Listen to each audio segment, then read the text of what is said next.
How's it going, guys, and welcome back to the channel. Today we're going to be looking at the new 2024 Nissan GT-R, but before getting into today's video, definitely be sure to leave a like down below, subscribe if you guys are new for more automotive content here on YouTube, and if you haven't already been subscribed to my channel, definitely be sure to click that little bell icon down below. All that stuff really does help me out a ton. I know it's annoying for you guys to hear, but as a smaller car channel on YouTube, it really does help me out a ton.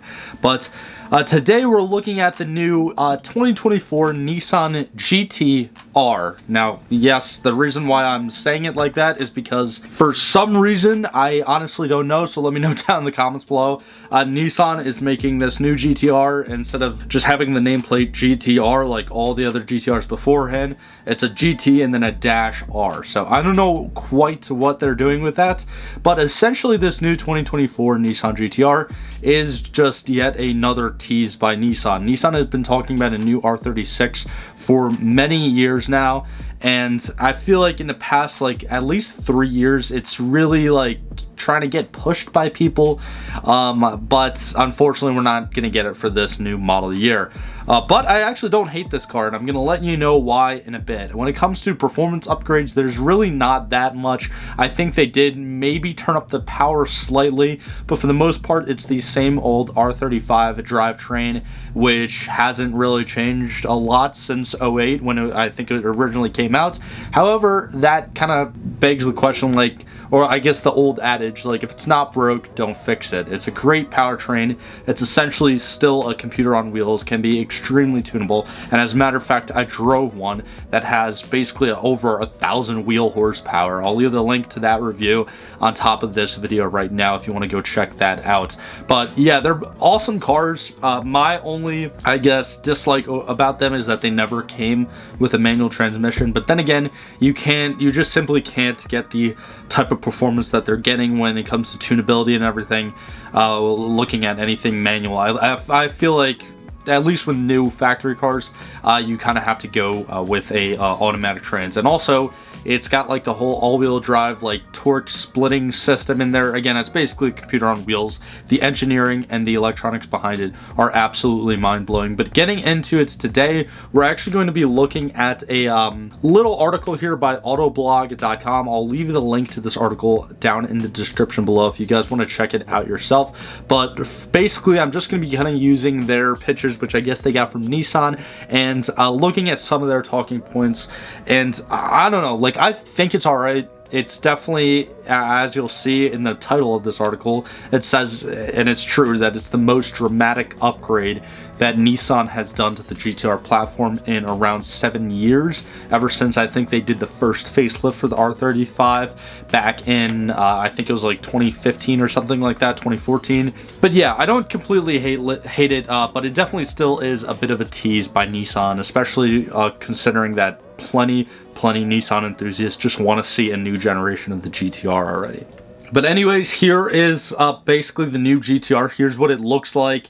Now, I do have to say that probably the best part that I like about this is this right here. Now, you might be wondering, like, oh, what am I even talking about? But if you notice, and if, again, anyone out there watching this video is any sort of Nissan enthusiast and knows a little bit of the GT-R history, this is actually the Millenium Jade color from the R34 generation. They're also going to be including a midnight purple color as well as something else. It says it somewhere through this article, and we'll get to it in a second. But I, for one, absolutely love the R34 in Millenium Jade. Now, yes, I'm pretty sure to get one in that factory color nowadays, you're talking like crazy amount of money, just like the midnight purple ones. Although I feel like the midnight purple ones get way like just so much more attention than the Millenium Jade, but my favorite color for the R34 was always Millenium Jade, and I always wanted Nissan to bring back the R35 in some of the older colors, and they kind of did it with the like royal blue that they had going on and the pearl white, but they didn't really do it with the Millenium Jade and the midnight purple. So I really like that they did this. However, when looking at some of the aesthetic upgrades, here is basically a Nismo GT-R, and this is the new like 2024 version of the Nismo GT-R.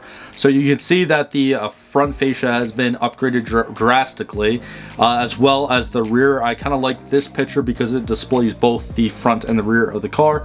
But then looking at the rear more specifically, it looks like the only real difference is the diffuser. The bumper looks kind of similar to the previous Nismo ones. The wing looks kind of similar as well. But yeah, I like it. Like, it's not bad. Again, if it's not broke, don't fix it. But it kind of begs the question, like, there has to be a time when Nissan just says enough is enough already with this R35 generation. I'm not trying to kick it out the door because it's an awesome car, but it's getting a tad bit old at this point, just like the 350 and the 370Zs. I don't know about you guys, but the 400Z, excuse me, when it was originally a concept car, or I guess technically the Nissan Z, they don't call it a 400Z, but when that was originally a concept car, I went crazy over it. I've done a lot of videos talking about the new Z on the channel. I got to see it finally in person at the 2022 New York Auto Show back in like last April. I love the new thing. I think it's a nice, refreshing kind of reset for the Z brand, and I definitely think that this new GTR, like, it just needs a little bit of a reset. Let me know your thoughts and opinions down in the comments below about what you guys think of this new 2024 Nissan GTR. Again, I'm somewhat in the middle. It still is making 565 horsepower and 467 foot-pounds of torque out of that 3.8 liter twin turbo V6. But yeah, I don't know. Like, I feel like they didn't really do enough. And again, it's still like an R35. Like, they could just keep making crazier and crazier R35s, but we're not getting a new generation. So let me know what you guys think about it down in the comments below. While you guys are down there, let me know when you think Nissan will actually come out with an R36 GTR. And also, when they do actually come out with an R36 GTR, I know this was kind of rumored and thrown around a little bit, but do you think it's going to be a hybrid or not? Like, do you think they're going to come out with some sort of hybrid drivetrain, kind of like the Acura NSX, kind of like the new Corvette E-Ray that is supposed to be coming out? But yeah, let me know your thoughts and opinions down in the comments below. While you're down there, definitely sure to leave a like, comment, subscribe. All that stuff really does help me out a ton on this channel. But thank you guys so much for your support. Thank you guys so much for your time and sticking to the end of today's video. I hope you all have a great rest of your day, and I'll see you guys in the next one. If you enjoyed today's video, click on either of these links right here to watch a similar video from this channel, or click on the little circle link right there to actually subscribe to the channel. It's absolutely free. I do appreciate all the support, but thank you for sticking to the end of this video, and I hope you have a fantastic day.